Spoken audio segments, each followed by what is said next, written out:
इस वक्त की सबसे बड़ी खबर आ रही है। एक देश एक चुनाव का रास्ता साफ। मोदी कैबिनेट ने दी बिल को मंजूरी। One nation one election, Lok Sabha और विधानसभा चुनावों को एक साथ करवाने का रास्ता अब साफ हो गया है। मोदी कैबिनेट ने एक देश एक चुनाव बिल को आज मंजूरी दे दी है। सरकार इस बिल को अगले हफ्ते संसद में पेश कर सकती है। इससे पहले कैबिनेट ने रामनाथ कोविंद समिति द्वारा इस पर बनाई गई रिपोर्ट को मंजूरी दी थी। सीएम नीतीश कुमार को महिला संवाद यात्रा से मिलेगी 2025 की मंजिल। बिहार चुनाव से पहले बड़ा दाव। अब तक के शासनकाल में नीतीश कुमार ने महिलाओं के लिए कई लाभकारी योजनाएं चलाई। आपको याद होगा कि राज्य में शराबबंदी जैसा बड़ा फैसला भी सीएम ने महिलाओं के कहने पर ही किया था। तिलक समारोह में हर्ष फायरिंग महंगी पड़ी। सेना का सूबेदार राइफल के साथ गिरफ्तार। सासाराम में पुलिस ने तिलक समारोह के दौरान धुआंधूत हर्ष फायरिंग करने के आरोप में भारतीय सेना के नायक सूबेदार समेत 2 लोगों को गिरफ्तार किया है। उनकी लाइसेंसी बंदूक और कारतूस को भी जब्त कर लिया गया है। वो लोग कुछ काम करता है जी। खाली तेजस्वी ने नीतीश कुमार को उन्हीं के डायलॉग में घेरा। तेजस्वी यादव ने कहा कि नीतीश कुमार बिहार वासियों के मेहनत की कमाई के 2.25 अरब रुपए मात्र 15 दिन में अपने प्रचार के लिए खर्च करने जा रहे हैं। अवैध खनन की खबर देने पर सरकार इनाम देगी। नीतीश कुमार के मंत्री ने अपने कार्यकाल में आयोजित प्रेस वार्ता से यह जानकारी दी। उन्होंने बताया कि ट्रैक्टर की जानकारी देने पर 5,000 और बड़े वाहन की जानकारी देने पर 10,000 रुपए दिए जाएंगे। बिहार के पितृपक्ष मेला को अंतर्राष्ट्रीय मेला घोषित करे। मांझी की केंद्रीय मंत्री को चिट्ठी। मांझी ने खत में आगे लिखा है, मेरे बिहार के मुख्यमंत्री काल के दौरान इस मेले को राजकीय मेला घोषित किया गया था, चूँकि यह मेला धार्मिक, ऐतिहासिक, सांस्कृतिक एवं आर्थिक दृष्टि से बहुत महत्ता रखता है। शिक्षकों के लिए सबसे बड़ी खबर आ गई है। वीडियो कॉल हर दिन 10 स्कूलों को शिक्षकों को यादृच्छिक रूप से किया जाएगा। या मोबाइल नंबर 91 53 46 88 95 से होगा। मैं एक बार और नंबर बोल देता हूँ। मोबाइल नंबर 9153468895 से होगा। कृपया इस नंबर से वीडियो कॉल लेने के लिए अभी संबंधितों को सूचित करें। वीडियो कॉल का उपयोग स्कूल बच्चों को उपस्थिति आदि देखने के लिए किया जाएगा। यह प्रत्येक कार्य दिवस में किया जाएगा, जैसे यहाँ किया गया है। बाहर अपर मुख्य सचिव एस सिद्धार्थ ने फोन करके एक विद्यालय में किया और कहा, बाहर क्या कर रहे हैं, कितने बच्चे हैं। जब एस सिद्धार्थ ने टीचर को किया वीडियो कॉल, इसके बाद एस सिद्धार्थ आदेश देते हैं कि वो फोन अब्दुल वहा अंसारी की कक्षा में ले जाएं। लेकिन इसके बाद तुरंत सचिव ने इमाम कौसर से पूछा कि आप बाहर क्या कर रहे हैं। फिर टीचर जवाब देते हैं कि वो बाहर नहीं थे, क्लास में थे और उनका फोन आने पर बाहर आए हैं। आइए आप स्वयं सुन लीजिए, देख लीजिए। हाँ, आ गया। इमाम कौसर कौन है? जी साहब। और ये अब्दुल वहाब अंसारी क्लास में है सर। क्लास में, थोड़ा क्लास में ले जाइए अब्दुल वहाब अंसारी का क्लास में। जी सर, ले चलो। आप क्या कर रहे हैं बाहर? जी, आप बाहर क्या कर रहे हैं? बाहर नहीं है सर, क्लास में से आपका फोन आया तो अभी क्लास में से आए हैं। हाँ, थोड़ा देखिए अब्दुल वहाब अंसारी का। जी सर, ये अब्दुल वहाब अंसारी मुझे। कौन क्लास पढ़ाते हैं? जी नमस्कार सर। नमस्कार। कितना बच्चा आज आए हैं? आज 28 बच्चे हैं सर। 28 बच्चे। ये कौन क्लास है? क्लास 6 है ये। क्लास है, थोड़ा दिखाइए क्लासरूम दिखाइए। इतना लड़कियां हैं, लड़के कहाँ चले गए?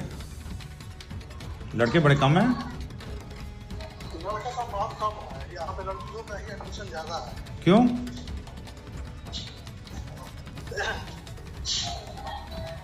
जी, और स्कूल का मरम्मती क्यों नहीं हुआ अभी तक, ये क्लासरूम का? तो सर ये हेडमास्टर आपको बताएंगे। कहाँ है हेडमास्टर?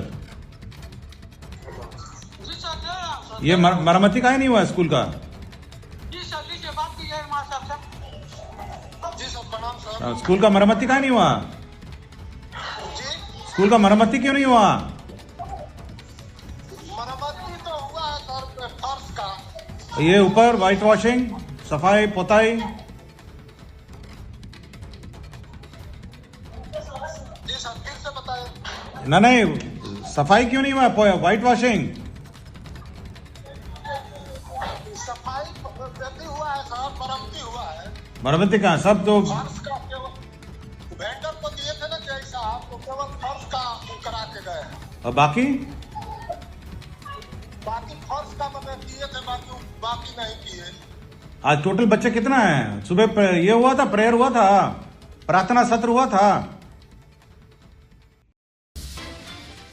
रेल टिकट टैपरिंग का जाम तारा से जुड़ा तार, जालसाजों के निशाने पर 5 railway station micro rubber stamp का इस्तेमाल कर रेलवे टिकटों में हेरा फेरी कर यात्रियों को ठगने वाले गिरोह का पर्दाफाश हुआ है। मुजफ्फरपुर और हटिया में पकड़े गए बदमाशों से पूछताछ में पता चला कि ये माइक्रो रबर स्टाम्प झारखंड के जाम तारा में बनते हैं। जालसाज वहीं से इन्हें बनवा कर लाते हैं और देश के विभिन्न स्टेशनों पर टिकटों में हेराफेरी का यात्रियों को ठगते हैं। बिहार में स्वास्थ्य के 14 मानकों में 10 के प्रदर्शन में गिरावट, केवल 4 में बेहतर निःशुल्क उपचार, मातृ एवं शिशु स्वास्थ्य के साथ परिवार नियोजन को बढ़ावा देना राज्य सरकार के प्रमुख कार्यक्रम है। इसके बाद भी इन तीनों क्षेत्रों में 14 स्वास्थ्य मानकों में से 10 में गिरावट दर्ज की गई है। केवल 4 मानकों में प्रदर्शन बेहतर हुआ है, जिसमें 12 सप्ताह में गर्भवती महिलाओं का पंजीकरण, उनकी जाँच और जरूरी विटामिन का कोर्स शामिल है।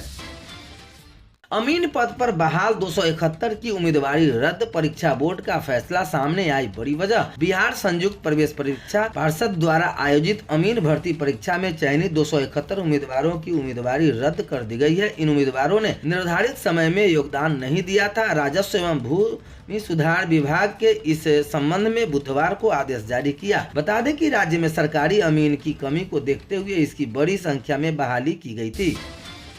बेटियों को पिता की खरीदी हुई जमीन में कैसे हिस्सा मिलेगा, यह जान लीजिए नियम। बिहार में विशेष भूमि सर्वेक्षण में बहन बेटियों का नाम वंशावली में दर्ज होगा, लेकिन उन्हें पिता की स्व अर्जित संपत्ति में अधिकार नहीं मिलेगा। पिता द्वारा वसीयत में बेटी का नाम होने पर ही उसे संपत्ति में हिस्सा मिलेगा। इस नियम से बेटियों को टेंशन बढ़ती है। हालांकि दादा और परदादा की जमीन में ऐसे नहीं हटेगा, इस जमीन में वह बराबर की हकदार होंगी। 2024-25 कब से शुरू होगा खरमास, नए साल में किस किस दिन है शादी का मुहूर्त, जाने सब कुछ। इस साल 2024 खरमास 16 दिसंबर से शुरू हो रहा है और अगले साल 25 जनवरी यानी 14 जनवरी 2025 को रहेगा। इस दौरान शादी विवाह जैसे मांगलिक कार्य नहीं होंगे। खरमास में पूजा पाठ, भजन कीर्तन और भगवान विष्णु की आराधना का विशेष महत्व है। मिथिला पंचांग के अनुसार जनवरी में 10 जनवरी दिन, 10 दिन फरवरी में, 14 दिन मार्च में, 5 दिन अप्रैल में, 9 दिन मई में और 15 दिन जून में दिन है। 36 जिलों के 18,000 से अधिक गांवों में होगा डिजिटल क्रॉप सर्वे। नीतीश सरकार का बड़ा फैसला। बिहार सरकार किसानों को फसल विशेष योजना का लाभ समय पर देने के लिए डिजिटल क्रॉप सर्वे कराएगी। 36 जिलों के 18,000 से अधिक गांवों में सर्वे होगा। इससे किसानों की जमीन का साइंटिफिक डेटा मिलेगा और जरूरतमंद किसानों को योजना का उचित लाभ मिल पाएगा। अपर मुख्य सचिव ने कहा कि बिहार में डिजिटल क्रॉप सर्वे कराना बहुत जरूरी है। नीतीश के साथ तिरहुत में खेला जेडीयू सांसद के बयान से नुकसान, इन जातियों ने लिया बदला। बिहार विधान परिषद के तिरहुत स्नातक क्षेत्र के उपचुनाव में जेडीयू की हार से पार्टी सदमे में है। हार के लिए कई कारणों का जिम्मेदार ठहराया जा रहा है, जिससे शिक्षकों की सरकार के प्रति नाराजगी और सांसद देवेश चंद्र ठाकुर की विवादित टिप्पणी शामिल है। ठाकुर ने कुछ खास जातियों से कहा था कि लोकसभा चुनाव में आपने मुझे वोट नहीं दिया, अब मैं आपका व्यक्तिगत काम नहीं करूंगा। इस मंदिर में होता है मंगल दोष का निवारण, दूर दूर तक फैली है मान्यता। यदि किसी जातक की कुंडली में मंगल दोष होता है तो ऐसी स्थिति में उसे जीवन में कई तरह की समस्याओं, विशेषकर वैवाहिक जीवन संबंधी समस्याओं का सामना करना पड़ता है। ऐसे में आज हम आपको देश में स्थित एक ऐसे मंदिर के बारे में बताने जा रहे हैं जहाँ पूजा करने से साधक को मंगल दोष से छुटकारा मिल सकता है। कश्मीर के मैदानी इलाकों में मौसम की पहली बर्फबारी, मुगल रोड सहित कई मार्ग बंद, सफेद चादर से ढके रास्ते। कश्मीर के मैदानी इलाकों में हुई मौसम की पहली बर्फबारी से लंबे समय से चल रहे सूखे को खत्म कर दिया है। श्रीनगर में बर्फबारी नहीं हुई, लेकिन गुलबर्ग, सोनमर्ग, तंगमर्ग, गुलेज और जोजिला दरे सहित घाटी के ऊंचे इलाकों में हल्की से मध्यम बर्फबारी हुई है। जोजिला दर्द में बर्फ जमा होने के कारण श्रीनगर लेह राजमार्ग, बांदीपुर, गुरेज मार्ग और मुगल रोड बंद हो गया है। लखनऊ में बिजली विभाग की बड़ी कार्रवाई, काट दिया 748 कनेक्शन। ये है वजह। लखनऊ मध्य के मुख्य अभियंता रवि कुमार अग्रवाल के निर्देश पर चलाए गए अभियान के अंतर्गत 437 बकायेदारों के घर के बाहर टीम को देखते ही बकायदा जमा किया, तो कुछ ने कनेक्शन कटवाने के बाद बिजली उपकेंद्र पहुंचकर बकाया जमा किया। हालांकि दर्जनों बकायेदारों ने 2 से 3 पार्ट में भुगतान करने का अनुरोध किया। इस पर अभियंताओं ने इजाजत दे दी है। कांग्रेस के भविष्य पर नए सवाल, राहुल और प्रियंका की बढ़ेगी मुश्किलें। कांग्रेस ने बड़ी संख्या में महिला उम्मीदवार भी उतारे पर जोरदार प्रचार अभियान के बावजूद कांग्रेस 402 में से मात्र 2 विधानसभा सीटें जीत पाई। कांग्रेस का मत प्रतिशत भी 2.5% के आसपास रहा। उत्तर प्रदेश में कांग्रेस की हालत लोकसभा चुनाव में सपा में गठबंधन से सुधरेगी दिखी, पर हाल में 9 विधानसभा उपचुनाव सपा ने उसके साथ एक भी सीट नहीं छोड़ी।